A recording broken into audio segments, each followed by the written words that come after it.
Hello guys, welcome back again. Dito lang sa channel natin kay Trend Coins. Ngayon mga Trend Coins ay malapit na itong Satoshi na to sa withdrawal. Ngayon kailangan natin dito ay mag KYC or mag-testnet tayo dito sa MetaMask.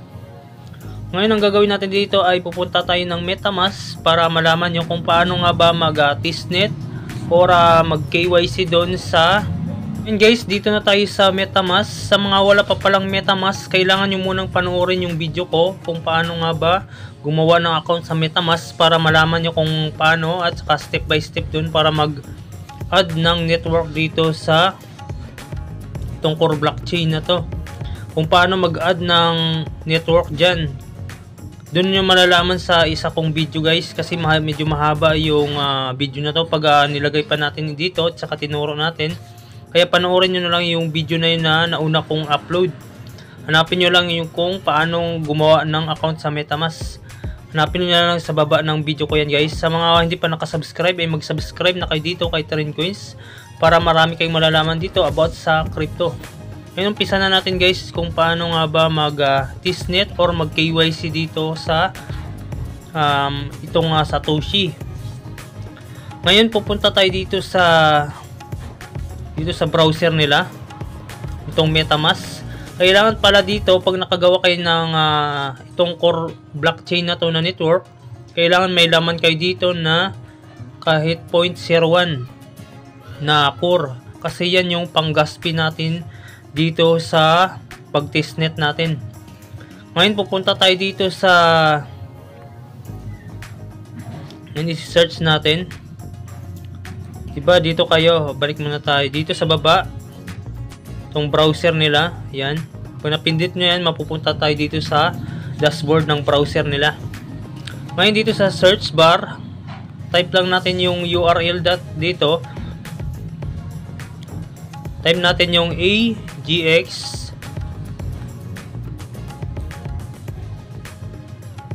tapos .org.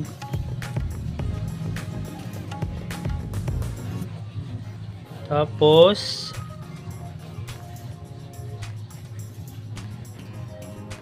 sundan nyo lang yan guys kung paano maglagay dyan ng itong URL nila.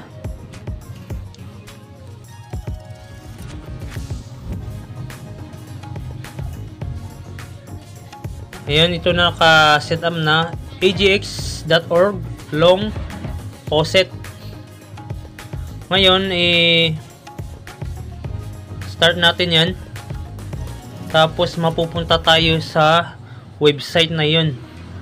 Dito sa, ito guys, Faucet OpenX Long Testnet. Ito na yung website na kung saan ay kung paano tayo mag-testnet dito. Ngayon, kailangan nyo muna i-connect to. Kasi naka-connect na sa akin eh. Pag meron ng laman yung OX nyo, kailangan nyo talagang magkaroon ng pang-gas fee dito, yung 0.01 na core, kasi nga yan yung susi para makapag-testnet tayo dito guys. Ngayon nakakonect na sa akin kasi nga meron akong pang-gas fee, makakakonect ka dito. Ngayon ito yung wallet address, makikita nyo yan yung wallet address ko sa core. Ngayon dito yung pinakauna, claim testnet USDT. Tapos sa mode niyan, add long testnet. Pangatlo, testnet explorer. Tsaka pangapat yung testnet swap. Ngayon yung unahin natin dito ay yung claim testnet USDT. Click natin yan. Ngayon dito tayo mapupunta. Pag na-click natin yung pinakauna, click lang natin yung confirm. Ito yung estimate gas fee nya guys. 0.0067 core. Yan yung estimate gas fee nya. Yan, makita nyo. 0.001 core. Yan yung kailangan dito. Ngayon dito, click na sa baba, confirm. Pag okay na. Antayin lang natin yan na ayan, transaction submit. Ayan na, nagka-complete na siya, nag-check. Ngayon, close down natin to. Tapos punta tayo dito sa add long testnet. Click natin yung pangalawa.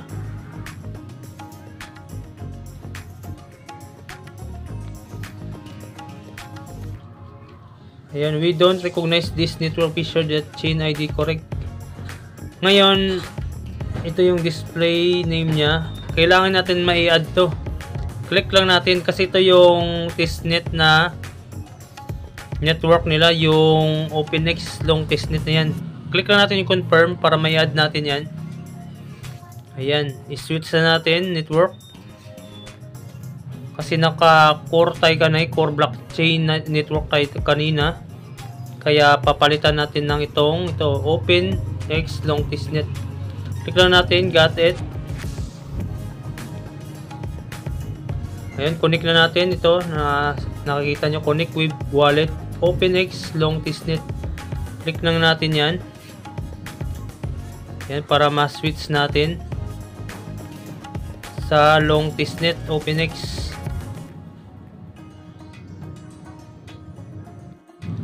Ayan, okay na yung itong open long testnet.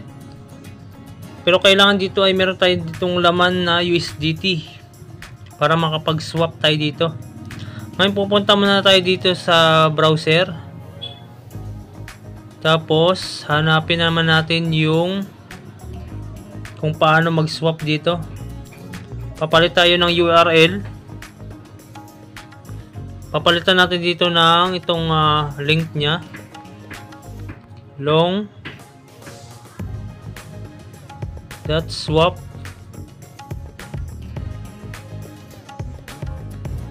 Sundan nyo lang ako guys .openx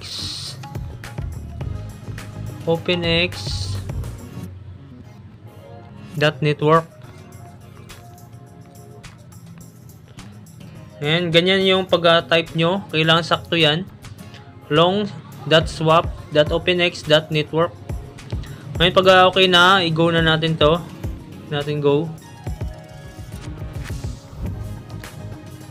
Tapos mapupunta tayo dito sa website nila. Ngayon kailangan nyo i-connect muna bago kayo mag-swap. Click natin yung connect. Tapos piliin natin yung MetaMask. Tapos click natin yung connect. Yan, connected na. So makita nyo dito, yan connect na siya. Ngayon kailangan nyo mag-swap dito. Pero try natin muna dito kung makaswap tayo. Itong 1. Lagyan natin yung 1 USDT. Tapos ito yung makukuha niya, yung 0.24 na OX. Ngayon wala tayong USDT dito. Kailangan natin dito magkaroon ng USDT na testnet. Kaya ang gagawin natin dito ay i-KYC na lang natin yung testnet natin dito.